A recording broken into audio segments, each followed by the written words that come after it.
Hey, everybody. Welcome to the Scott Mann Podcast. An amazing guest today, my dear friend, brother, Perry Blackburn.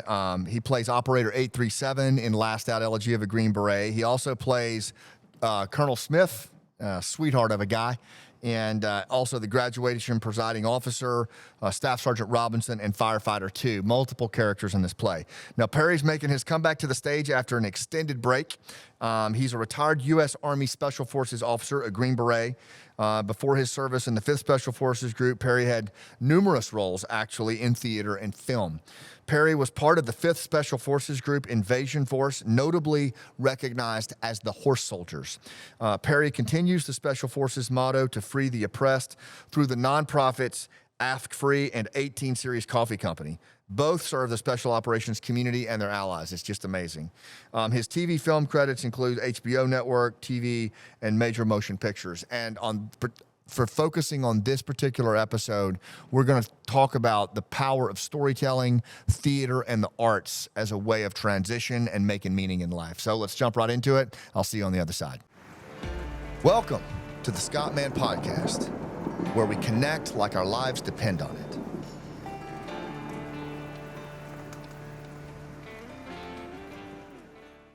All right, everybody.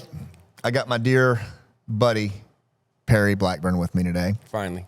I know, finally. I know, right? Man. We've done so much together over the years, both in the military, out of the military, but I don't think we've ever had a chance to sit down like this and just riff, you know? So thank you for being here. No. And I do mean that because I know we're in Leesburg right now as we're shooting this. You guys just did an amazing performance last night on this stage. Thank you. Was electric. This room was electric.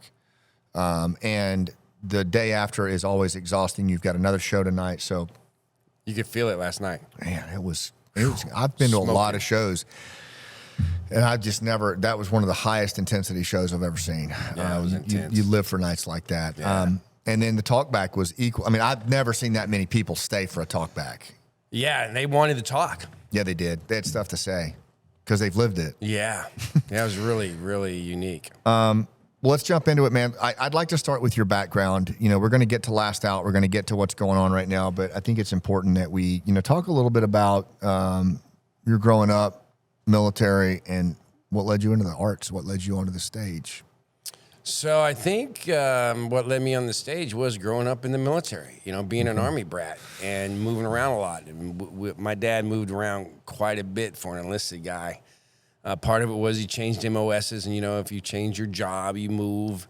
So that had an impact, and I needed to find a place to fit in, release who I was. And so I started in theater pretty early, just doing little stuff, and I enjoyed it.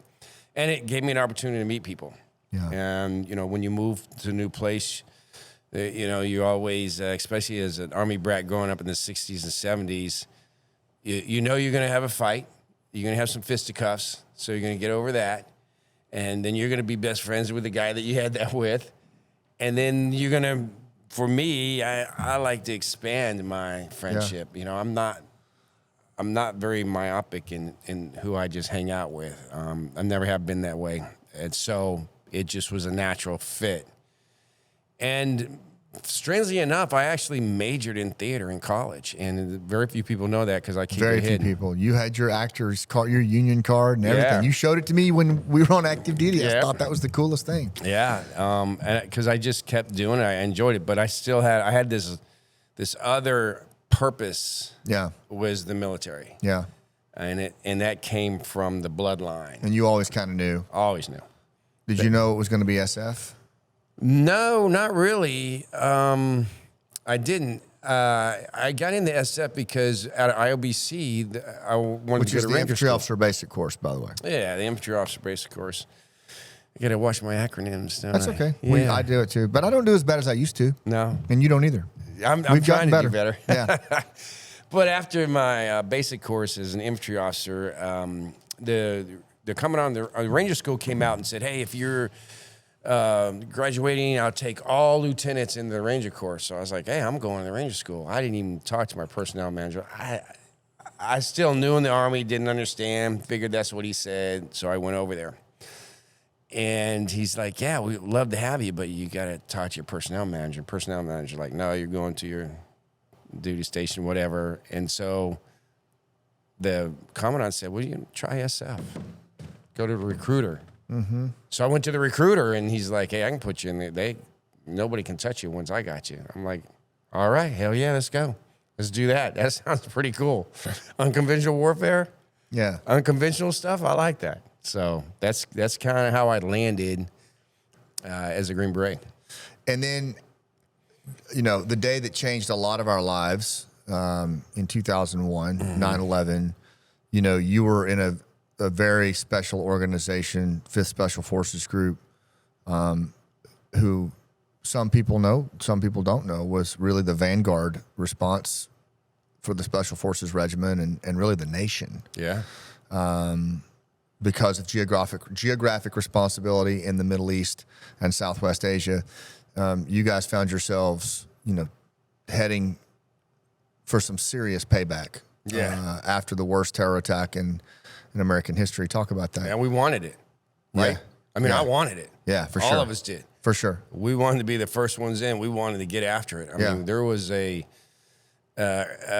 deep sense of retribution. Yeah. For what had happened.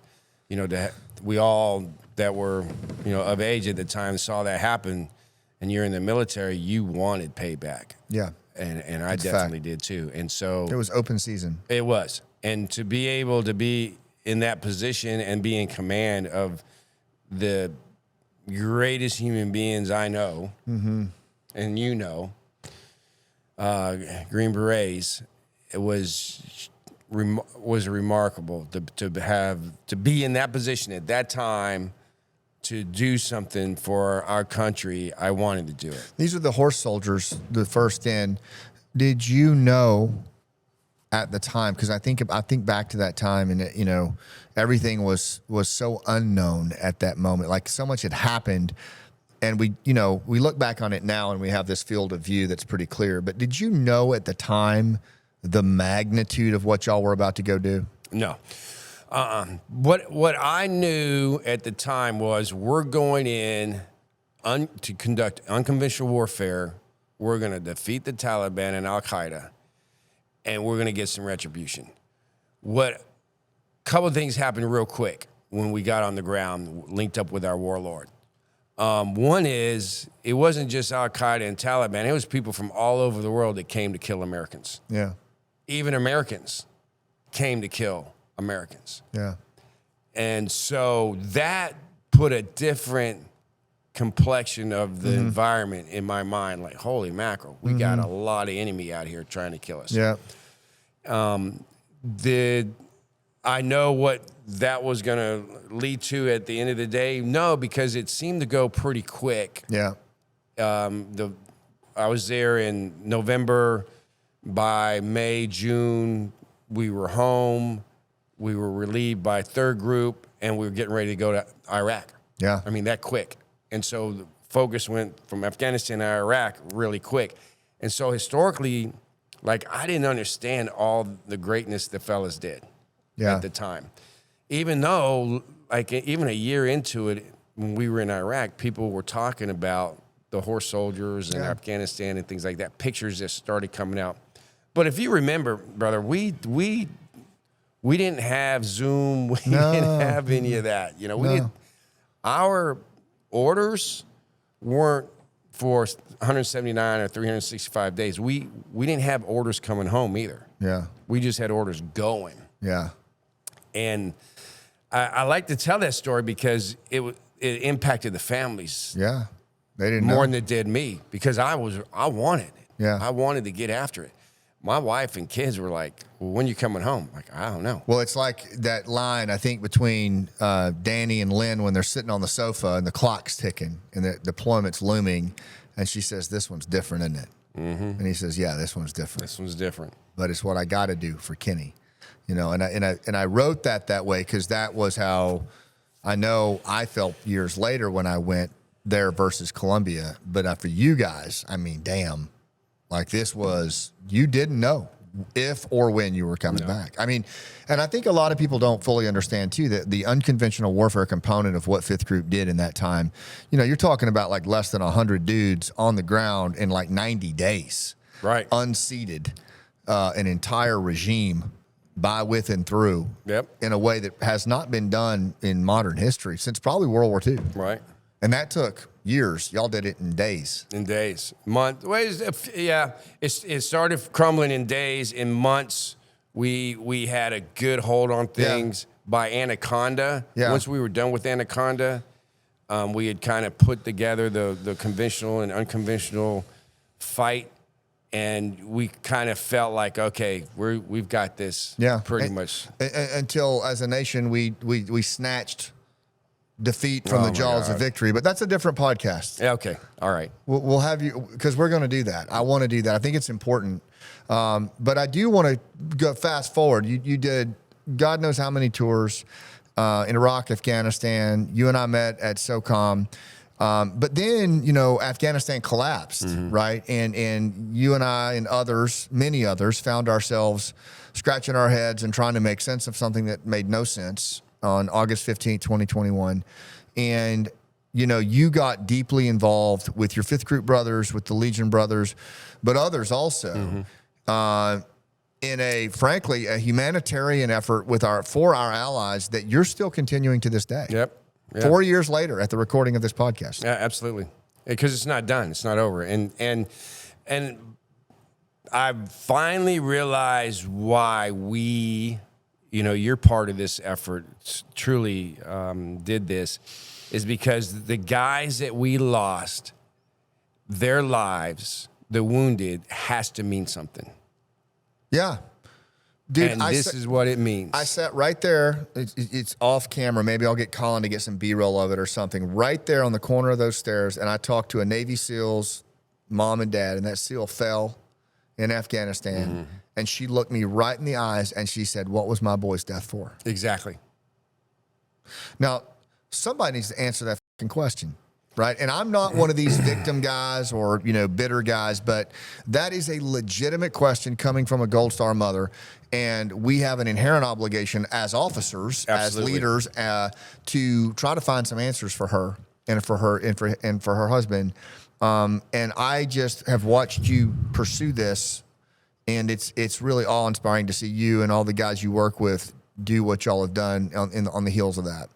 And again, it's because of that. And I think part of that answer to her is when we saw Afghanis that we worked with that stood beside us in this fight, hanging off an airplane while in flight to come to America because of us, of the ideals that we instilled in them and who we are, the Americanism as soldiers, that is what means something. Yeah, agreed. Would you say that this play last out, because one of the reasons I wrote it was to help Americans understand why Afghanistan matters so much to our veterans. How do you feel about that? I'm going to be honest with you. At first, I didn't know. I wasn't sure. Yeah. Thank you and director Jason Cannon for hiring me as an actor on this incredible play. But as we were going through the rehearsals and everything, I didn't know. I did not know the impact that it would have on the audience and the people that are associated with it until we did the first run. And I was like, oh, shit. Yeah. This is different. Yeah. This is not a production that I'm used to that we put on and people clap and everybody goes home and they talk about it for a few minutes over dinner and then they're laughing about something else. This is something that people go home and are still talking about it weeks and months later. I had a Green Beret tell me last night that he's going to be reflecting on this for days, if not weeks. And he said, I'm glad, because he said, this is shit I've buried for years. He goes, but I'm reflecting now because that was my life up there. And you guys did that. You guys brought that along. Well, the writing was, I said it yesterday. I said, there's a miracle that happens every time we do this. Do you know I don't remember writing that play? I remember nothing about writing it. Really? Nope. I think every bit of it came from my higher power and buddies that aren't here anymore. I don't remember one aspect of writing that play. Oh, wow. No conscious memory of it. Wow. And I don't know if it's because I've seen it so many times or I've performed it so many times. Yeah. And I always appreciate your kind words on the writing, but honestly, I can take no credit for it. I feel like it came from a different place. And then you guys bring it alive. What's it like playing Smith? That guy's an asshole. But Even people in the audience call me an ass. and you're so opposite of that. Like, if that's what makes it, your opposition is really good. It's so unlike me, and I really had to really work. And Jason did a lot of help me a lot with moving toward the direction that it needed to go. Yeah. Because we're not like that. You No, know? we're not. Most SF guys aren't like that, but there are people out there. There are, and but Smith is a complex guy. He is. But His he brother lost was his killed. brother in the towers. That's right. And he has a lot of reason to want to walk these guys down. Right. And you've really humanized him. I watched last night. You did some different things. Yeah, People are going to have to come see it to know. I mean, even if you've seen it recently, but you did some different things with your physicality and how you reflected on lines that he says about life and death and war. And there was some deep shit going on there. And absolutely. I never stop thinking about this play. I think about Smith. I think about the characters. I think about the play every day. Do you think it's because so much of them live in us? Or what is it that keeps you? I can't fail. Okay. I don't want to fail bringing this to life. I don't want to fail in front of these. Yeah, the stakes are pretty high, aren't they? The stakes are tremendously high. Yeah. This isn't Shakespeare where I flub a line and we keep moving on. Right. Right. These people and they tell you every time. This was our war. Yeah, it's our war. It's our story. You brought it to life. We're customers of this. They're consumers of it, and we have to bring it to them in a genuine way. It's like being a leader, right? You know as well as I do, brother. You, as a leader, you got to be you. You got to be genuine. Yeah. You cannot lead people and not be you. And it's the same way with these characters. There's got to be a piece of us authentic. that is authentic. People keep hitting me up all the time, Perry, to bring non-veteran, non-military members to perform this. And again, part of me is like, okay, I get it, but it's hard for me to pry away from the lived experience right now for this particular story. I don't know that I could ever. I see pros and cons both ways, and maybe one day I will, but not right now. I love the authenticity of the people that have lived it, telling it from the stage. I think too, though, last night there was people that made a comment like, we thought you guys were all professional actors. Okay, so what more do you want? You got authentic people that really love it to their core. Yeah. Love it. I'm not doing it for anything else. We're doing it. We love it, and we're military, and we're telling our story. And they're buying in on it as though we're like, holy mackerel, these guys are great actors. Yeah. I mean, we have come a long way. You guys have put your heart and soul in it, man. Yeah. You've done the reps. What's a big gut punch moment for you, Perry, when you think about the tour? You guys are well into, over 6 months on this. Like, you've toured to a lot of cities. Are there any moments that come to your mind, experiences that you had that really just, ooh, man, I'm going to remember that forever? Oh, absolutely. Last time in St. Cloud, when the gentleman just totally lost it, could not compose himself, just bawling because he realized what had happened to his brother and his family, and he was not there for them. That was a gut punch. That's profound. The female soldier in 10th, when we did it for 10th group, then when I talked about the suicide rate and men and women go toward alcohol, she came right up and said, "That's me. That's what I did." And I God bless you for saying that, because we don't really say that. So the females in the audience. Wow. And then the other thing is their association with Stacy. Yeah. This could be a story about the family, just as much as anything else. I asked people who the protagonist is, and you'd be surprised. A lot of people don't say Danny. They say Lynn, or they'll say the military family, like they're a collective protagonist. I agree with you. I think that's kind of the fun part, is that the audience gets to choose in this story who the protagonist is. They know who the antagonist is. Yeah, they do. But you know what? But something came up in Colorado, and I think it was a fair point where, some particularly officers don't like the portrayal of Smith.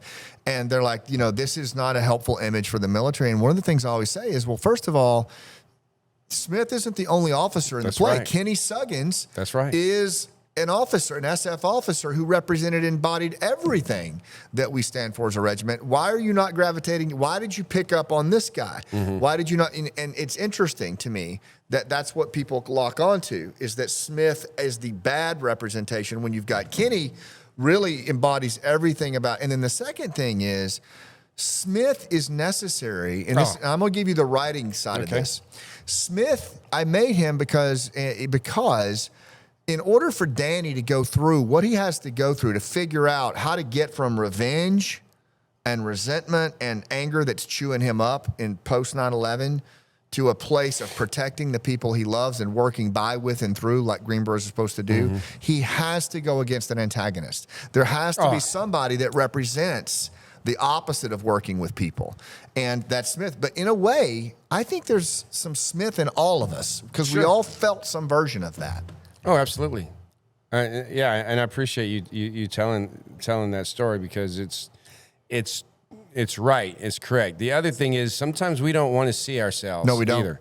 And that's, there is a Smith inside of all of us. There are Smiths that we've dealt with in the military. We saw August 2021. There was a bunch of Smiths going on there. People that I used to really respect. That's right.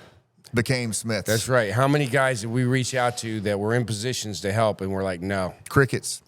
Fuck you. And still, to this day, like, you got guys sucking pistols down and moral injury everywhere, and we're not, I think, as Jason Houck said in his article, we need senior leaders right now, past and present, to help deal with this moral injury. And let's just own it. Let's all own it and say we all had a part in it. But now, how do we move forward? Instead of the deafening silence that you see at the senior leader level. It's very concerning to me. It's like it never happened, dude. Yeah. Yeah. They want to move on so quickly. I mean, the last administration was like, that was yesterday. It's like, no, this is an enduring thing now. We're carrying this forever. We're going to carry this for a long, long time. What's the cast like? What's it like working with this cast? Oh, man, they're hard to work with. I mean, they just... Whatever.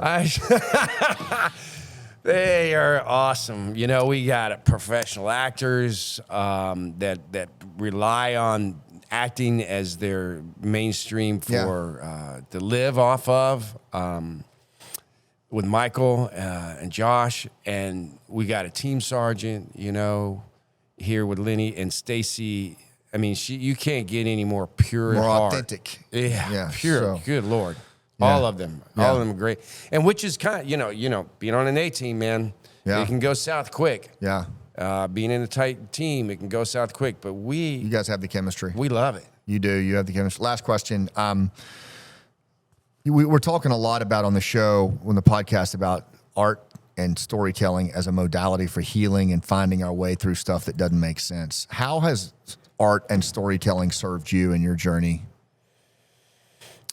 I think it's helped understand some things that I didn't quite understand before. And again, let's go back to the storytelling of this play. Yeah. I was all in. You were all in. I knew my wife struggled with things, and you and I are anomalies in the community, right? Yeah. We're still married to the same gal we were, same girlfriend. Yeah, decades. 42 years. And I met her in high school. And no judgment on those that aren't. You know what I mean? Just saying. No, I know. Yeah, we're blessed. We're blessed, and we survived that. Our families stayed with us, right? Because we were all in. Yeah. So this story, watching that with Stacy, who's a spouse of a Green Beret, that helps me understand more my wife. I love that. And what she's been through. Not that I give her a break on anything. No, you don't. No. But she doesn't you either. No. So, but it does. I do love her more for it. Absolutely. Well, listen, man, you've brought this role alive. I hope that you stay with this work, because, our nonprofit is going to continue to do theatrical storytelling. I hope that you stay with this work, because you are a professional actor. Thank you. You are an incredible human. AFC-free, the nonprofit that you started that has done so much in the world. I mean, you continue to do advocacy work that nobody ever sees you do. I don't know how you do it, but yet you still find time to do this play and heal hearts in here and take it to the next level, man. So thank you. Thank you. Thank you, brother. Love you, buddy. For all you do. I love you too, man. All right, everybody. We're going to wrap it there. If the podcast resonated with you, please share it with someone that could stand to hear from it. Stand to hear. What the hell did I just say? Anybody that could benefit from it, give us a rating, subscribe, and just help us keep growing this organic message of storytelling. Thanks for what you do. We'll see you on the rooftop.